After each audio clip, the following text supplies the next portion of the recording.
Hey friends, so welcome back to DBC Inc. Live. We have an awesome guest on the show today, Andrew Easton, my buddy. I'm so excited to have you on the show today. Yeah, thanks, Tara. I appreciate it. I've been looking forward to this all week, and we don't get to catch up as often as I would like, so I'm looking forward to that for our half hour or so that we'll be chatting this evening. Yeah, it's true. So as you're joining in, please do tell us who you are, where you're from, what you do. You know the routine. Every single comment in the comment section of either the YouTube side or the Facebook side, we're streaming from both places, will be entered to win a free book. And Andrew's book isn't out yet, so that means, you know what that means? That means you get to choose a book from our selection of books in our bookstore. So that's really exciting. So be sure and put your comments over in the comment section. Hey, Lisa, welcome. Hey, Lisa. And when I was telling Andrew, he's like, hey, so how should I prepare for this? I'm like, hey, bud, this is just me and you talking shop over the live camera so everybody could join in on the conversation. And he was like, okay, we could do that.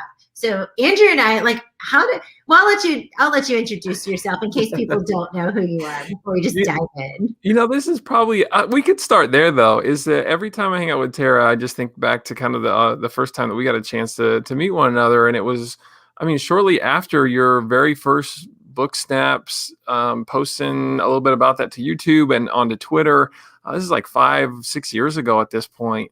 And 4. Was it? I couldn't remember. Yeah, I only joined Twitter 16 or 17. I couldn't remember what year it was. 16, so I guess it was 5. Crazy. And at the time, we met up at a library just to kind of be nerdy and talk shop. And I remember you saying, like, gosh, I'm really interested in writing a book. I think that would be really cool to do someday. And I was like, I don't know if I would ever be able to even do that. And we both just, I think, kind of, we're motivated educators who had dreams of sharing and big hearts for that. And it's just crazy to see how here, going on 5 years later, here we are talking on a live show. So crazy. And both authors, it was so fun because I think we were in TLAP and you had said something about going to KU. Yeah. And I was like, hey, I live in Lawrence. Oh, or maybe that's how it worked. I was like, I live in Lawrence. And I was headed back there. I graduated from KU and I'm like, no way. And you said, yeah, I'm actually coming there and not very long. And I said, we have to meet in real life. That was so fun. And it's been great to just follow your journey and to continue to grow, and share ideas back and forth this whole time. And so, I guess to kind of transition a little bit too, I'll say I spent 14 years as a classroom practitioner teaching high school English. Got a chance to do a lot with personalized learning in my classroom. And I spent the last year working at kind of an in-between level. Everybody in every state maybe is familiar with like the service unit level or the agency level that comes between the Department of Education and your individual districts. And so I get to work with digital learning statewide in Nebraska and just do a lot of really fun things on a regular basis, like social media things and podcasts and professional development and a little consulting stuff on the side. And it just, I'm really blessed. It's been a joy. My journey in education, I just kind of keep following where it leads me. So, yeah, it's so fun to watch your journey too. I mean, man, so much has happened in 5 years. So much, too. Right. Hey, look, your son graduated college. I know. He was in high school when we started talking. Exactly. That's funny. Andrew's like a brother to me. I mean, immediately when we met, we were like fast friends, but almost like fast family. Like he immediately met my family. And I haven't gotten to meet your little kids yet, but I feel like I know them on social media. Yeah. So much fun. Well, thank you all for joining us. I see a lot of people, a lot of familiar faces over here in the comment section. We do have some free PD for you tonight.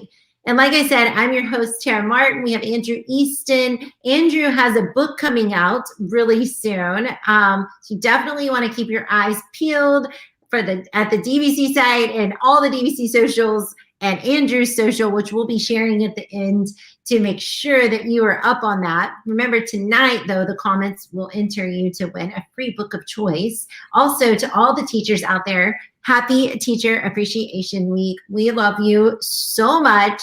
Lots of hearts from the DBC Inc. family. And we are giving away 2 books every single day over on Twitter. So if you don't follow us, please do, at DBC_Inc. And we have a this or that question to get all your info. So it's really easy to enter. And we're choosing 2 winners every night, a little after 9 p.m. Central Standard Time. So enough with all the commercials. I know it's exhausting, but we are going to dive right into the content with Andrew. Andrew, I know that you had some ideas for sharing, like the need for personalization in education post-pandemic. And I know that your book is all about personalization, personalizing learning, and how relevant is that after just what we came through, right? And so I just would love for you just to share. I mean, let's just talk shop. Yeah, and you'll get me fired up on this topic too, and I'll get on a roll with it. But I had spent about 10 years kind of honing and revising my own practices in the classroom, and then got an opportunity to work full time, helping teachers design personalized practices, as I'll refer to them, K-12, and learn what those concepts look like in welding and in swimming and in 5th grade math and in kindergarten reading. And it was just a joy to have those experiences and to work with teachers and just kind of get that practical boots on the ground collaboration that really stretched my thinking. And I think one of the things when it comes to personalization that a number of educators who are invested in that work or intrigued by it, they kind of get started and they get overwhelmed and they say, well, what I'm doing is, it's not fully personalized, and then they share this amazing thing that they have spent so much time, effort, and energy crafting as an experience for their students.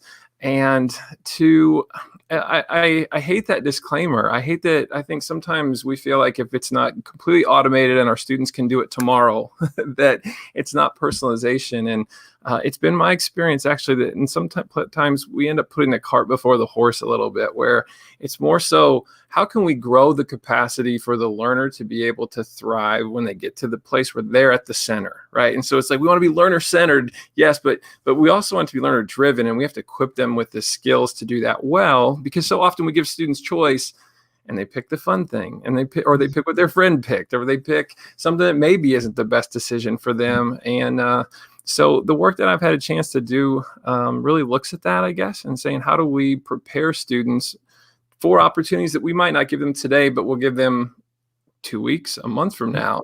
And if we can do that little by little, where it makes sense within our curriculum and the things we're expected to do, then if we can do that across K-12, wow, you're going to have some really strong learners who understand what they need to be successful and have the agency to move those things forward. And as you mentioned, and I told you I get on a little bit of a roll with this stuff. Prior to the pandemic, I felt like a lot of the strategies that I was advocating for were such a heavy lift for teachers. It was like, well, don't ask me to make a video of myself. I wouldn't know what it'd be like to be on a screen and teaching students. And, silver lining of the last 14 months has been, now as I work with teachers, they understand what that's like, and they understand the challenges that come with learners learning asynchronously. And not being able to just go over and tap on the shoulder and go, Johnny, you need to get back to work. Like, you should really, because when they were at home, we didn't have the capacity to do that. And so teacher clarity went up, our tech skills went up, our utilization of an LMS got so much better. I went from being like this digital pinup board to being a place where we're facilitating learning. And with that increased capacity, it has just been tremendous getting a chance to really advocate for this work now. And truth be told too, I'm on my 4th draft of this book, and I pretty much lit the first 3 on fire because I feel like I had to really just explore the thought more, and the writing process has been so rewarding for that. And so that's happening at the same time as all these things are shifting for us, in education. And so it's just really led to a point where I'm really excited to release the book and and just share and grow the types of conversations that I am so passionate about being a part of. Yeah, I love that. And I love so much how you talked about, we can take it in bite-sized chunks. I think with, sometimes people feel like it has to be all like perfect before we put it out there. And maybe that was pre-COVID. Like since COVID, I don't think people feel like that anymore. They're just like, hey, we can build a plane and fly it at the same time. We've been doing it for a year. Yeah. And that's just, it's so outstanding what teachers can do, and also what students have adjusted to, but what they have become aware that, like, I guess what I'm trying to say is how they have seen the way learning could happen.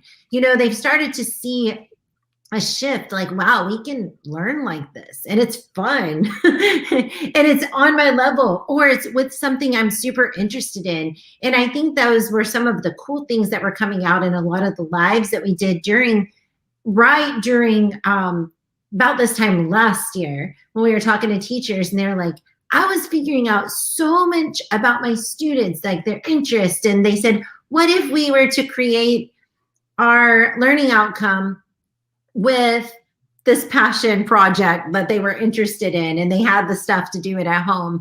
And teachers were just like, hey, that works like better than what I had you creating in Google Slides, or the choices that they had given them. But the kids were actually coming up with alternate choices.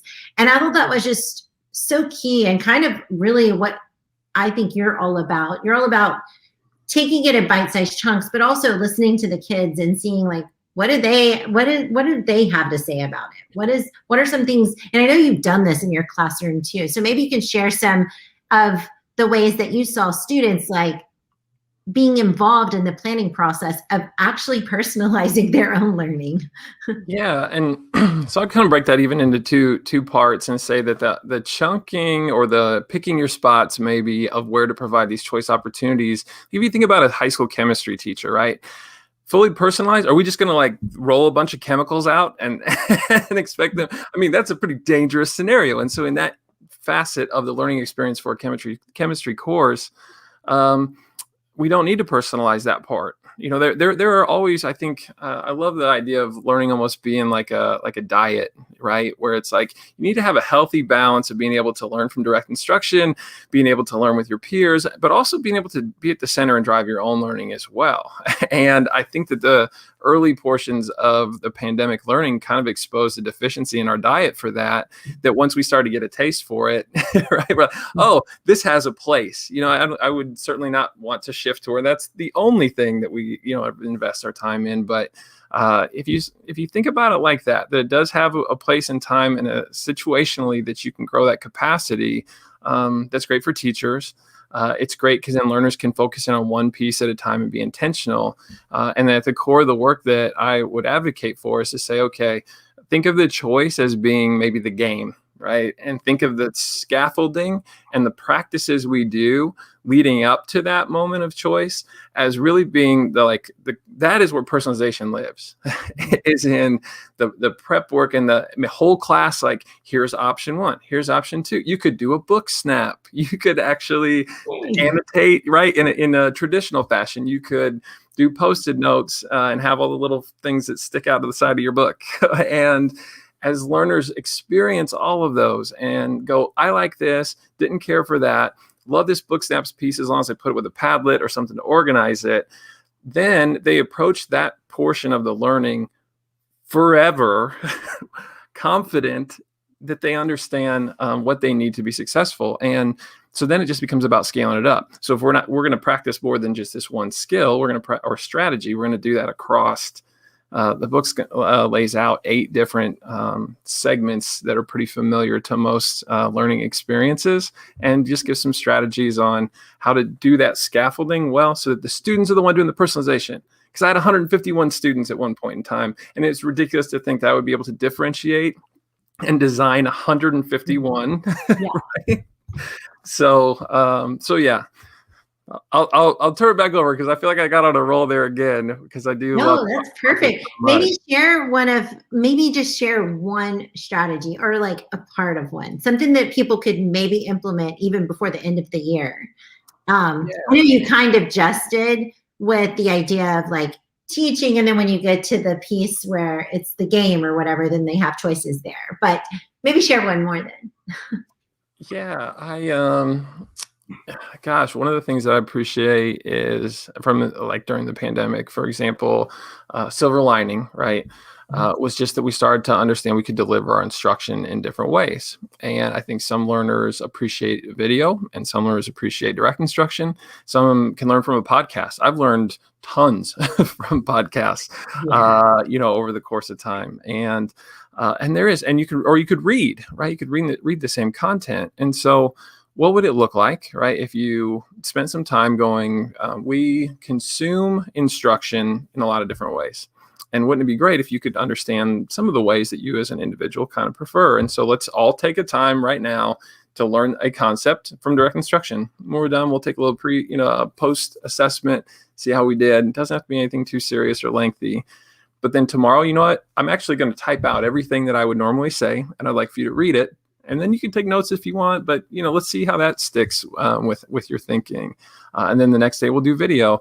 And as you start to get in these rhythms where they practice and you're intentionally having conversations saying, we're doing this for you. We're doing this to be sensitive to the things that you need to be successful. Then there comes a point where you go, okay, well, we're going to make multiple ones available at the same time. Now, as an educator, you go, wait.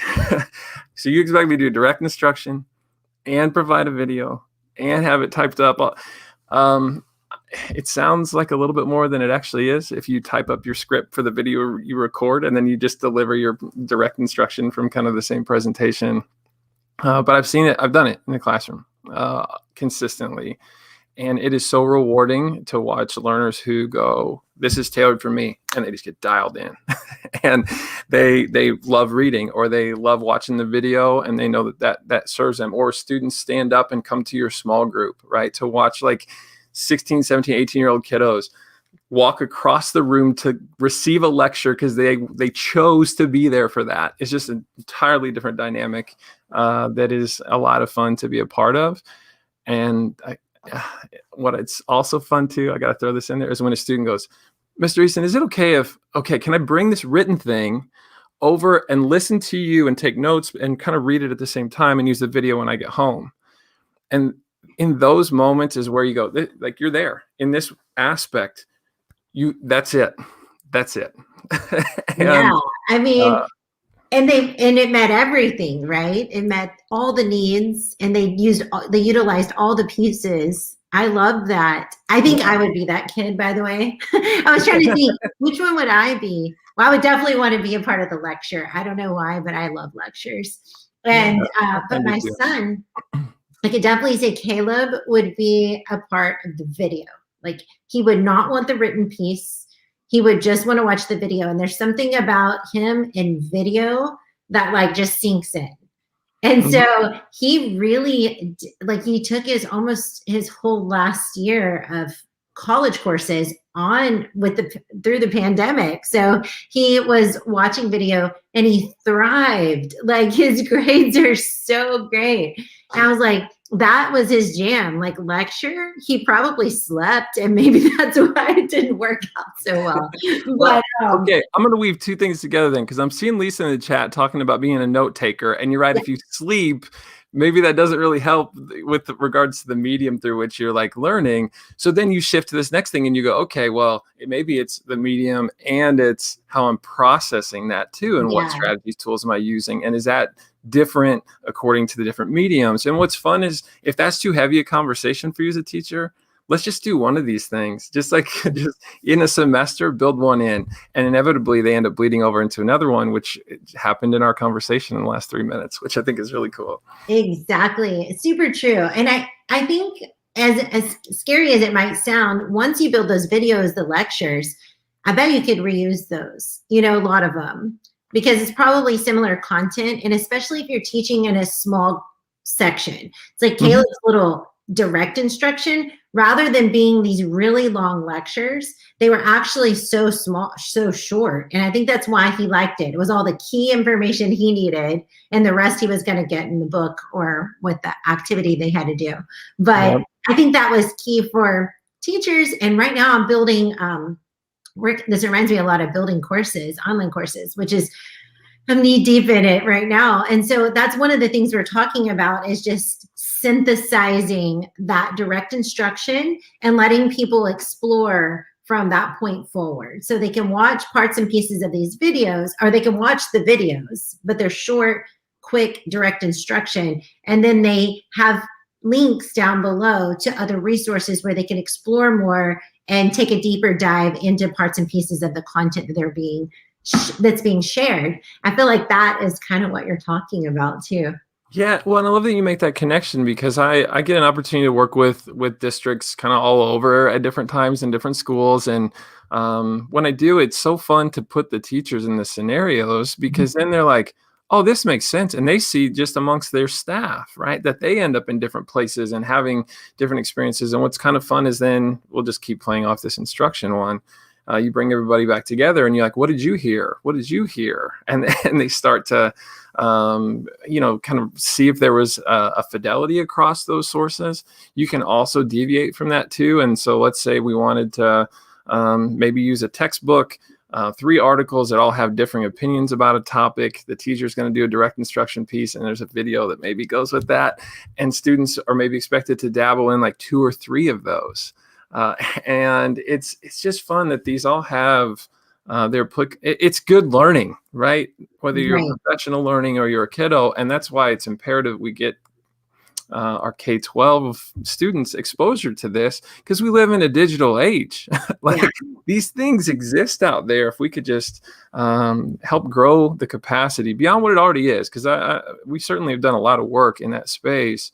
But I think the next step is really to be a little increase our intentionality around the steps prior to the opportunity for choice and freedom, so that they can be set up for success when they get to those instances.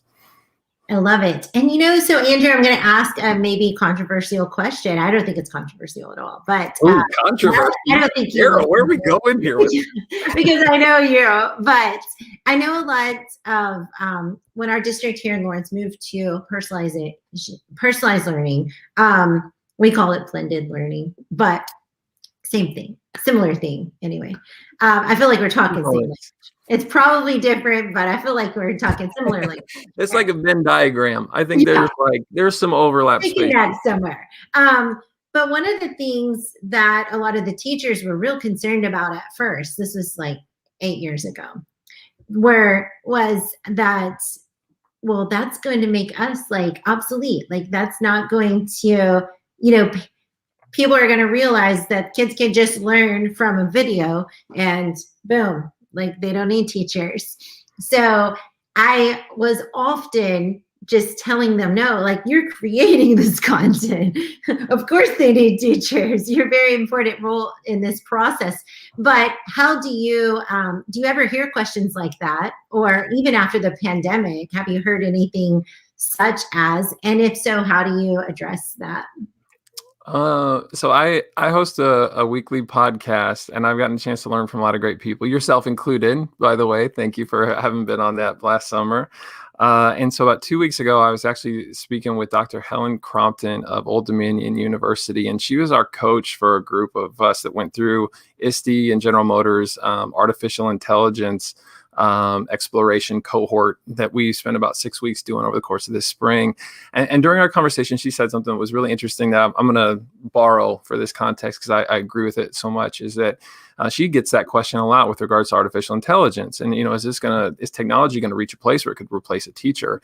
And her response, and I won't say it as sharply or as eloquently, was basically, though, just to come back and say, if technology can replace a teacher, then that teacher's probably not doing everything that they could or should be replaced by that technology.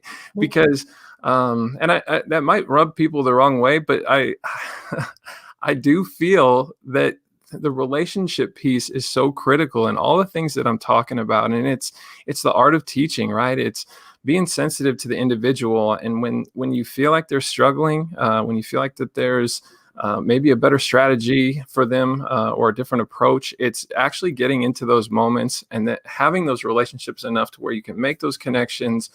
Honest conversations can happen, and they can trust you enough that the things that you're trying to do to support them are going to lead them at least closer to their goal, right? So, I mean, we're going to shoot for the moon, and if we end up in the stars, we might actually ping pong around a little bit first before we get to the moon. But that's where we're headed, and if kids can trust that your heart's in the right place to get them there, yeah. It's so That's true. the answer. I knew that was a similar answer that you would give, and I feel very well, the premise of Be Real is actually on that. It's basically saying that artificial intelligence will never be replaced by a real human. But I think that's so true. I've always felt, just as Amy said earlier, actually this one right here, the technology should enhance instruction. And I think we've seen that it can in fact do that, but we've also seen where used incorrectly, it just is basically like a photocopy, if you will, of you doing what you were maybe doing before that didn't actually maybe meet all the needs of your students. But one of the things I love so much that I've noticed in the technological world of the pandemic is that I have been able to, even in a keynote address, which is so interesting, but that's what I consider a big lecture. I mean, I had 200 people in this keynote on Zoom the other day, but I had the chat open, and it was so cool to be able to deliver the message and actually see what the people in the audience were thinking, because I told them, write your comments. Like, if you have some things that you're thinking during this, jot them out, because I know my content, so I could read those at the same time. I'm getting good at that from these lives. And it was really cool to be able to call their names out and be like, Eddie, yes, that is exactly what I'm talking about. And I think stuff like that, you start to learn more about your learners. It's little stuff like that we've maybe, if I was talking to 250 people, I wouldn't get to talk to all of them or know what they were thinking at the time when I was speaking. And I think as a teacher, we've found these little avenues for getting to know our kids in this awkward situation where we can't be close to each other. But the heart of what we do is still so present when there's a real human there. And I think that, I really don't think technology can ever replicate that. I just don't. No, I hope that, and it's been shared in the chat here too. The purpose would be to enhance it, right? That this is going to give us an opportunity to, I think some people think of personalization as that as well, that we're going to take a bunch of assessments and continue to get the tailored next assessment and instruction that goes with it. And that's terrific, but that's, I hope it never gets to a place where that's all we're in the rhythms of doing. Yeah. Yeah. And I'll reference my conversation with Dr. Crompton again. And she shared that one of the things that is actually in practice now is you can put on these like goggles, and as students are taking their assessment and working on their computers, it'll float a little score over their head that says like what percentage they have of like how many they have done. And then and I'm thinking this is probably based upon their eye contact with the screen or the mouse moving, but also their on-task behavior during that time. Now, is that personalization?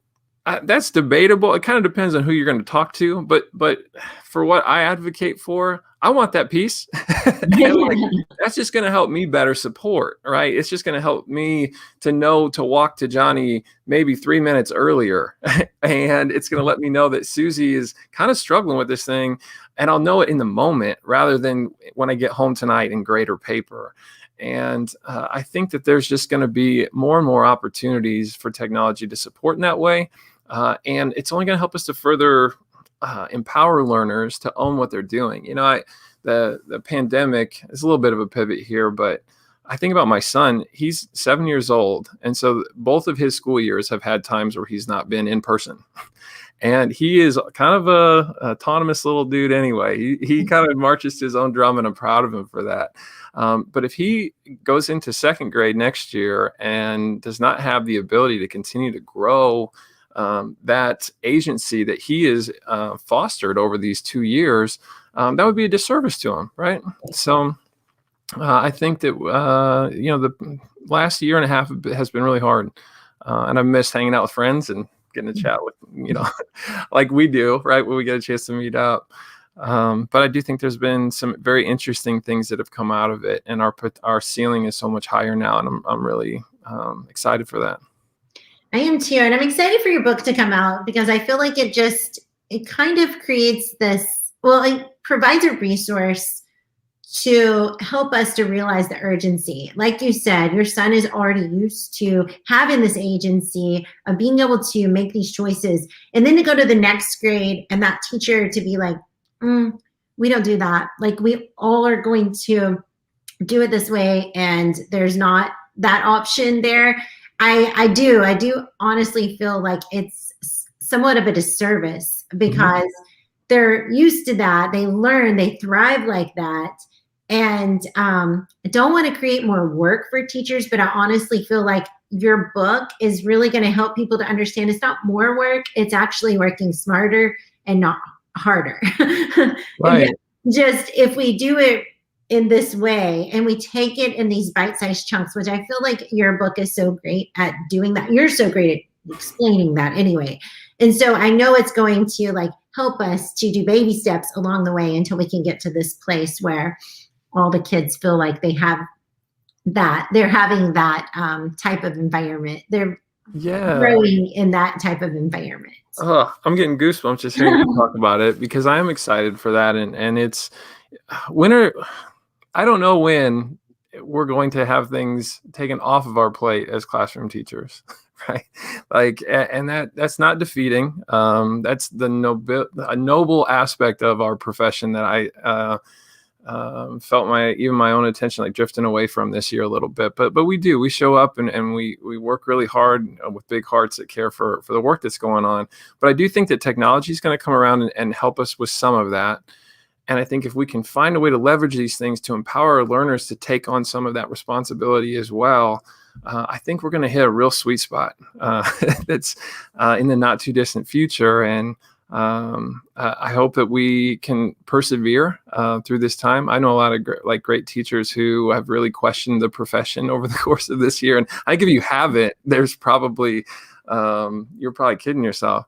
But I hope that we hold to that nobility behind it. And it's something that I even start the book off with it, I guess, in saying that I'm the fourth Andrew Easton in my family. My dad and my grandfather were teachers and coaches before me. And I just really want to carry that banner for them. And from the time I was little, I just really thought deeply about how important our work is. Yes, and it is. And I think there's so many of you, like I said earlier, it's Teacher Appreciation Week, and we really couldn't appreciate you more. I'm serious. I am so amazed at what teachers have done during this time, how they're keeping their sanity during this time. It's just been so trying, and I don't feel like we're going to come out unscathed necessarily, but I do feel like there's definitely some things that we'll be able to take and bring forward. We might have a few scars, and we might be still struggling to get it together and find balance in our life. But I'm so grateful for the teachers out there doing the work, personalizing for your students already. And I feel like this resource, once it comes out, is just going to be something that's going to give you just a little bit more grace, if you will, but also a little bit more direction in how to move this forward in a systematic way that won't feel so overwhelming. So I'm excited, Andrew, about your book. And I know that they're probably going, I can't believe our time is already up, but I know they're going to want to connect with you. We're not sitting at the Lawrence Library. We can't talk. I know, we would talk all day if we were. But how can they connect with you on social media and keep an eye out for your book so they can be aware of when it's coming? Yeah, I'm probably most active on Twitter at Easton A1.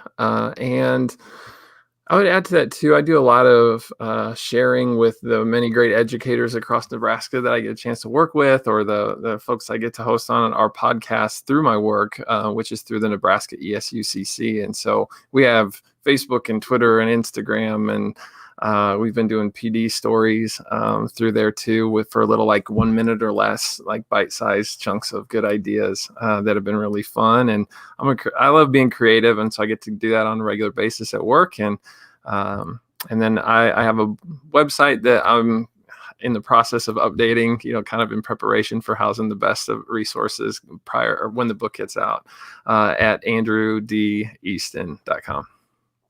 Awesome. Well, there you have it, friends. You know where to find him. You know where to find us, of course. And remember, we will keep these comments open. Well, they're open forever. I always say that on every single show. We will choose a winner from the comments tomorrow. So be sure, if you're watching this on the playback after you put your babies to bed, that's totally fine. But leave a comment over in the comment section so you could be chosen to win a free book of choice this week. And if you are a teacher, head over to Twitter at DBC_Inc. and find the this or that question. It's usually at the top of our page. Answer it. I think today it's beach or mountains. So just go put an answer in, and that enters you to win a free book of choice as well. We've been giving away 2 books every single day this week. I have a big, huge mailing list to go out tomorrow. So be sure to get your name in everywhere and get yourself some free resources. Dave has dropped the links to Andrew's website and his social media accounts over in the comments, so be sure and follow him. And thanks for everyone who joined tonight. Thanks for all the awesome work that you're already doing.